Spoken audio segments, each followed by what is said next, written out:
Dear viewers, আমার চ্যানেলে আবারও আপনাদের স্বাগতম। ইতিপূর্বে আমি ছাদ বাগানে লাউ চাষ নিয়ে বেশ কয়েকটি ভিডিও আপনাদের সাথে শেয়ার করেছি। আপনারা একটি লাউয়ের চারা দেখতে পাচ্ছেন। এই চারাটি খুবই রুগ্ন এবং এটির বয়স 30 দিনের উপরে।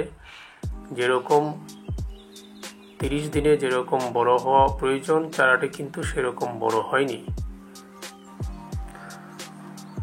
এর কারণ প্রয়োজনীয় খাদ্য উপাদান মাটিতে নেই।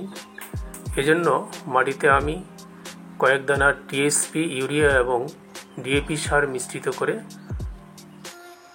গাছের গোড়ায় প্রয়োগ করেছি।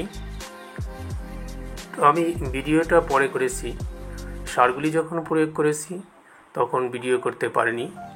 এ কারণে আমি আপনাদের সার প্রয়োগ পদ্ধতি দেখাতে পারলাম না। ভালোভাবে মাটির সাথে মিলিয়ে গাছের গোড়ায় সারগুলি প্রয়োগ করবেন। তবে গাছের গোড়া থেকে সামান্য একটু দূরে রাখবেন, গাছের গোড়ায় যেন সারটা বেশি লেগে না যায়। আপনারা অন্যান্য যে টবগুলি দেখতে পেলেন, এগুলি 5 লিটারের তেলের ক্যান কেটে আমি এই টবগুলি তৈরি করে রেখেছি। বৃষ্টি হলে এখানে আমি 150 কাঁচামরিচের চাষ করব। যাই হোক, আপনারা এই লাউয়ের চারাটি কী অবস্থা হয় সেটি লক্ষ্য রাখুন। 10-12 দিন এখানে আমি রাখবো, তারপরে একটি বড় টবে আমি এই চারাটি স্থানান্তর করে দিব।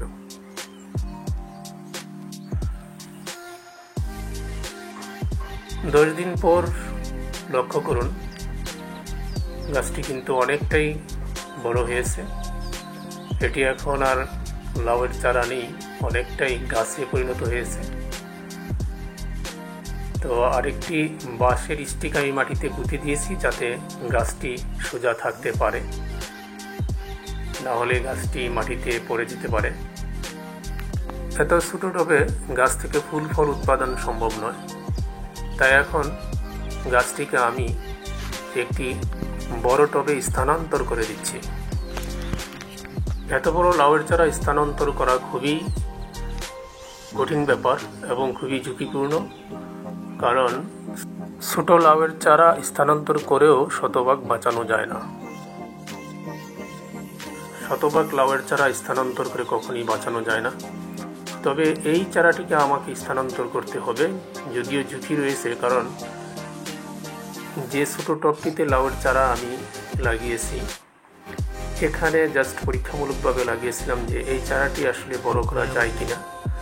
কিন্তু যেহেতু চারাটি বড় হওয়ার মতো লক্ষণ দেখিয়েছে, সুতরাং আমি এটাকে আমার বড় টবে আমি এখন স্থানান্তর করতে যাচ্ছি।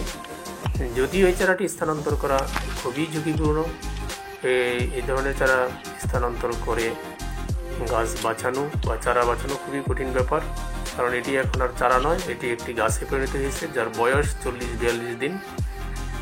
তো 1-2 সপ্তাহের মধ্যেই যদি গাছটি টিকে যায়, 1-2 সপ্তাহের মধ্যেই আমি ফুল ফল দেখতে পাবো আশা করি।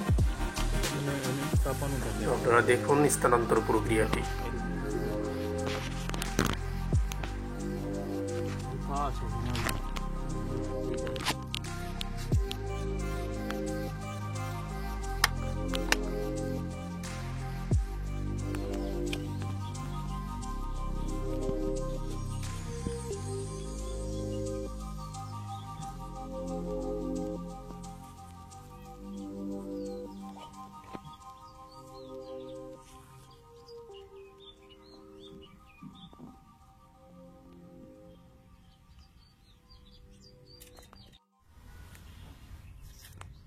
ওইটা একটু চেয়ে থাকবো পুরাটা।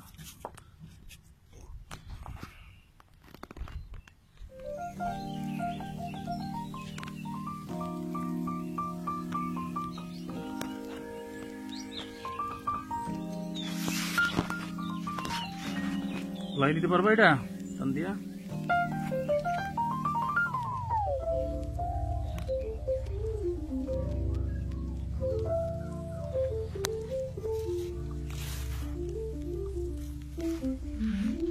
যে দুটো ভেঙে উঠেছ, একটা আরেকটা করে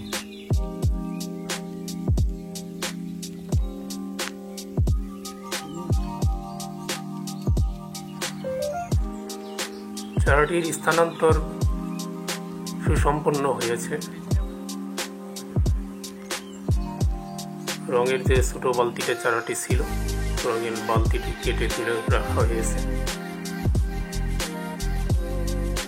এটি খুবই ঝুঁকিপূর্ণ একটি কাজ ছিল।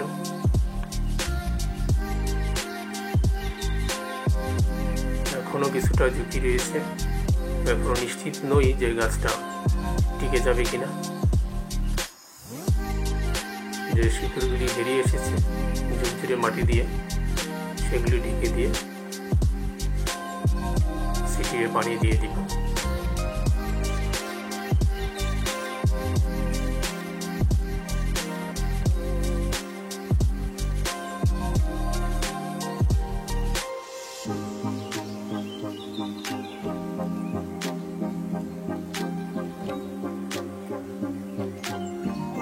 এই মাটিগুলি আমার আগেই প্রস্তুত করা। ইটের খোয়া ও বেলে মাটি ব্যবহার করে লাউয়ের চাষ। এই প্রক্রিয়াটি দেখানোর জন্য যে আমি ভিডিও করেছিলাম, তখন আমি এই মাটি ইটগুলি তৈরি করেছিলাম। সেই টবের মধ্যে আমি এই চারাটি লাগালাম। দেখুন, এই মাটিগুলি কিন্তু যথেষ্ট সার রয়েছে মাটিগুলিতে। তো এই মাটিগুলি আমি দিয়ে দিচ্ছি, আশা করি ফলাফল পাব। তো স্থানান্তর সম্পন্ন হয়েছে। এখন আমি পানি ছিটিয়ে দেব।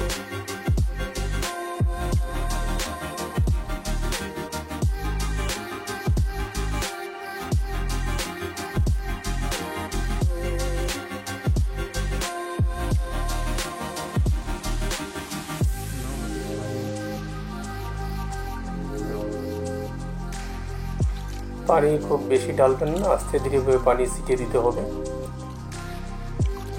তো এভাবে আমি প্রতি সকাল এবং সন্ধ্যায় পানি ছিটিয়ে দিব, আর অপেক্ষা করব কখন গাছে ফুল ও ফল আসবে। আর গাছটিতে বলে রাখি যে গাছটি আমি সফল হয়েছি, এই জন্যে ভিডিও করলাম। তো গাছটিতে ফুল ও ফল এসেছে। তো ভিডিওটি আর দীর্ঘায়িত করব না, আমি এই মুহূর্তে আপনাদের নিকট থেকে বিদায় নিচ্ছি। 20-25 দিন পরে যে ফলাফল গাছে যে লাউ ধরেছে, সেই লাউগুলি আপনারা দেখতে থাকুন। আর ভিডিওটি যদি আপনাদের ভালো লেগে থাকে তবে লাইক, কমেন্টস ও শেয়ার করবেন। আবার অন্য কোনো দিন আপনাদের সামনে হাজির হব নতুন কোনো ভিডিও নিয়ে। আপনারা যে যেখানে থাকুন সুস্থ থাকুন, ভালো থাকুন। ধন্যবাদ সবাইকে।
দিয়ে আসো, আমার এদিক থেকে আমার ক্যামেরার সামনে বলো।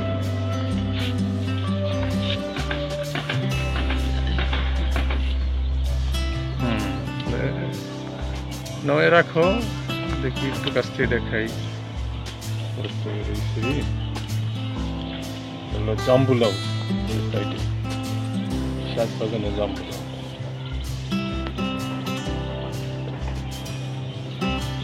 এমনি সবচেয়ে বড় দেখা যায়, ওইটা দেখার চেষ্টা করতেছি।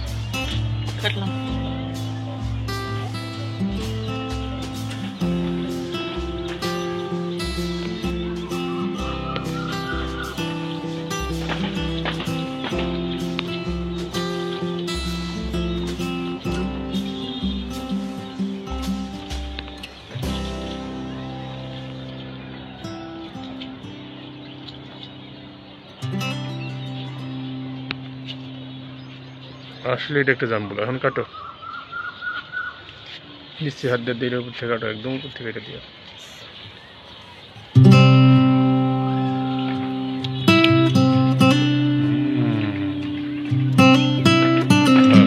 দূরে রাখতে পারতেছ না।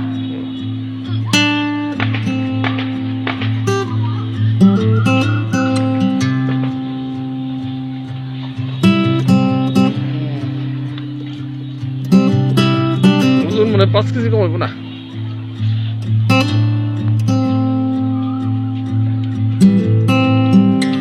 কত কাম করছি দেখছো, গাছ কেটে এটা দেওয়ার পরে